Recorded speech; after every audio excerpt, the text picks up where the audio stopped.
แปลงอันนึงอะไรเนี่ยอันนึงรถก็ได้นะน้อยจัดก่อนเพราะว่านอนถูกป่ะโอ้กระตอนไม่เท่านอน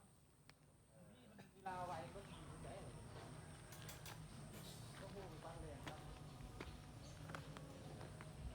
ต้มกระบะได้ไงนะครับเว้นเขาเป็นกลางคืนพระเจ้าตัว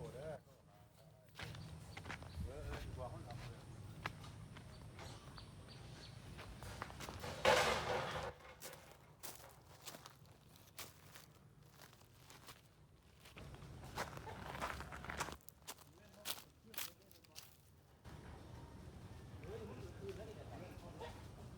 ต้นหัวแรงแล้วแกงตีแกงแล้ว